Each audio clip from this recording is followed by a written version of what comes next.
The Samsung Galaxy Z Flip 7 gets so much right, it makes me wonder why more people don't carry a flip phone. It has an amazing screen inside and a useful cover display that's truly edge to edge. I wish it had a better processor, and using Samsung's software can be a real drag, but this is still an excellent flip with capabilities competitors can't match, like Samsung's DeX. If you are curious, go check it out, slap it shut, and you will want to take it home.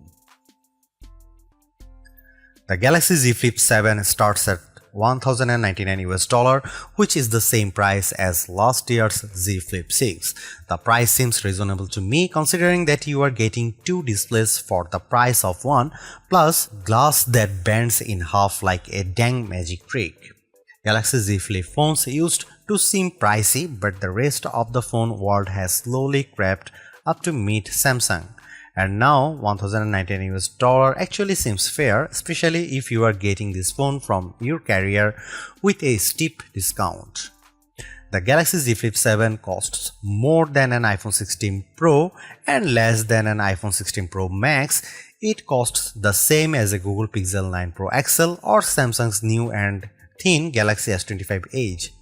Most importantly, the Flip 7 costs less than the new Motorola Razr Ultra 2025 in the US, where the Razr Ultra starts at $1,299. At launch, the Galaxy Z Flip 7 only comes in 4 colors, while last year's Flip 6 was available in 7 hues. Mint and color red are exciting. Jet black and blue shadow are more staid. I wish Samsung would try something unique with its materials and finish, but it likes to dress the entire product family in the same sweater for holidays portraits, so all the Galaxy phones look alike finish-wise. When Samsung admitted that the Galaxy Z Flip 7 would use its own Exynos 2500 processor instead of the Snapdragon 8 Elite for Galaxy found in every other flagship Galaxy phone this year, it was like a record scratch moment from a comedy show. Rumors suggest this would have been the CPU inside every Galaxy S25 phone, but Samsung changed its plan late in the game on those phones. Instead, this new Samsung chip debuted in the Galaxy Z Flip 7. The display is bigger this year, up to 6.9 inches for the internal display from 6.7 inches last year, and the phone is 4mm wider to accommodate this. Otherwise, the specs are mostly unchanged from the Flip 6, 12GB of RAM, a 50MP wide camera, and a 12MP ultra wide, Wi-Fi 7, Gorilla Glass Victus 2 on the back cover. The battery is larger this year, but maybe not as big as it needs to be. After years of me complaining that the Galaxy Z Flip wasn't using enough of its cover space for the front screen, Samsung finally listened. The 4.1-inch screen on the front of the Galaxy Z Flip 7 takes up every possible inch. Samsung says it has the thinnest bezel ever on a Galaxy phone. The Flip 7's cover screen looks like the future of phone displays, and I am excited for the internal screen to catch up with a bezel this slim. Otherwise, the phone is a standard 2025 Galaxy model. It has flat sides with the power and volume buttons on the right. The power key acts as an effective fingerprint scanner, though it's more recessed than the power button on other Galaxy phones, and it was hard to find in the dark. I could rave about the new cover display again, but I will start with the impressive inner screen because the Galaxy Z Flip 7 has been very satisfying to use thanks to this exceptionally bright and clear AMOLED. It was always a joy to open even in bright outdoor light. Don't worry about the crease on the inner screen, it's completely invisible when you are using the phone, and it never bothered my fingers when I was swiping across the screen. After all these years, it still feels like a magic trick to fold a piece of glass in half, and it still shocks friends who haven't seen a flip foldable in person before. The Galaxy Z Flip 7's cover display is, as I have mentioned, also spectacular. The ultra-thin bezels make it seem to disappear, and you get plenty of room to work with apps and widgets on the 4.1-inch space. It's a great improvement to the flip phone, and one I have been impatiently waiting to see.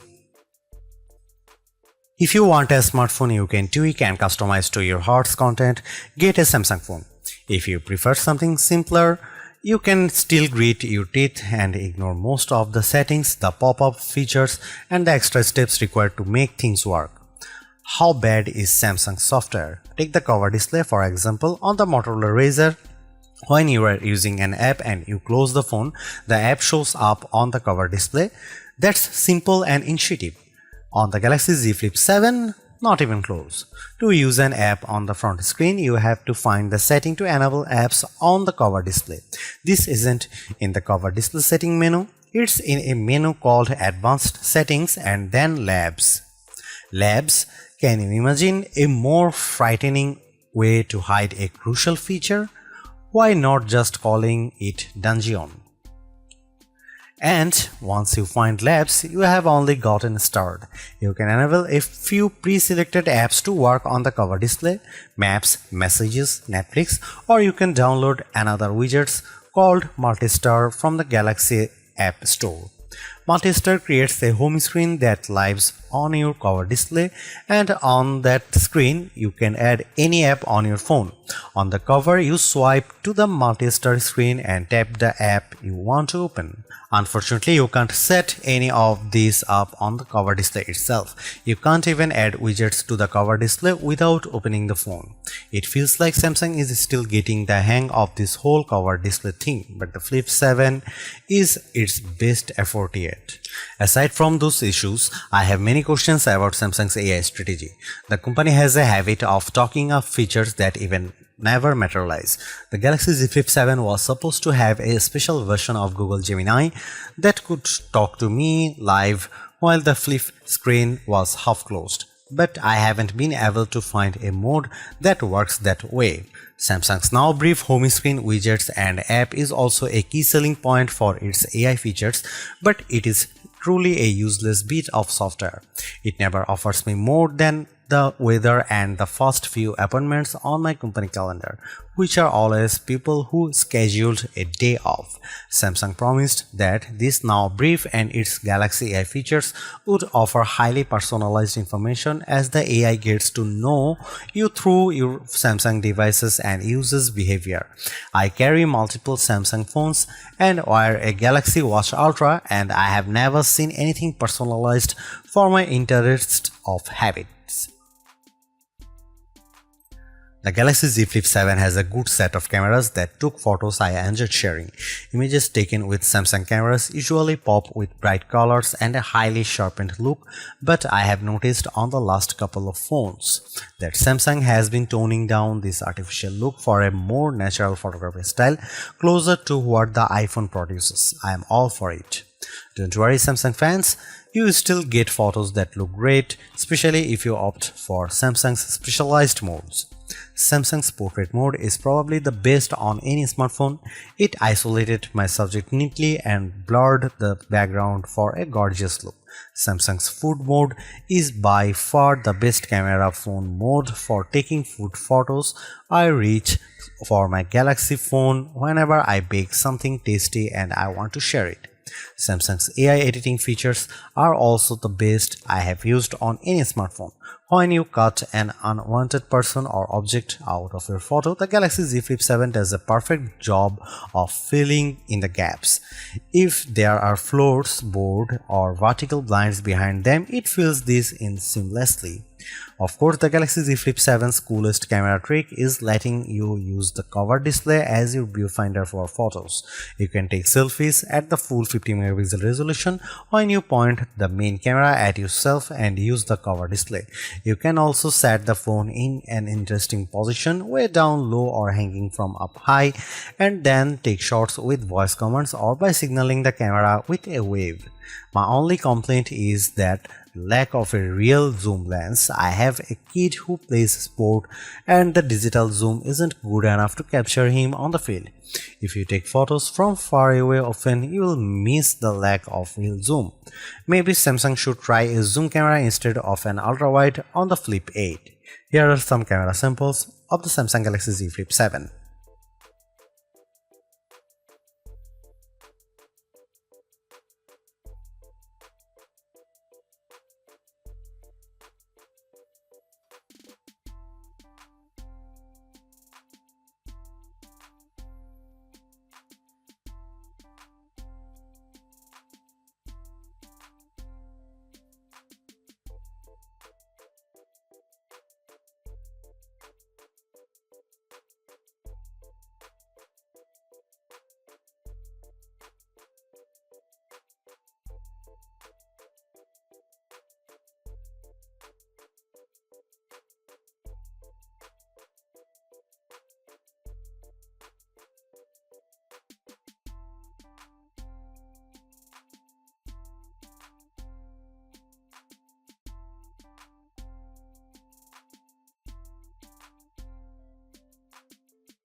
In the end, while not absolutely perfect, the Galaxy Z Flip 7 represents a major step forward for Samsung's pocket-sized foldable series.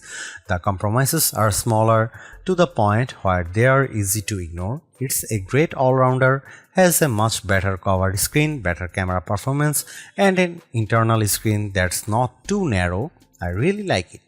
You could argue that Motorola Razr 60 Ultra makes better use of the cover screen, and I'd agree with that assessment, but with the build quality, display quality, software optimizations, and improved cameras, the Galaxy Z Flip 7 is much closer to competing with Motorola's Super Clamshell. And in some ways, it's actually better. This is a wonderful phone and one that's a joy to use.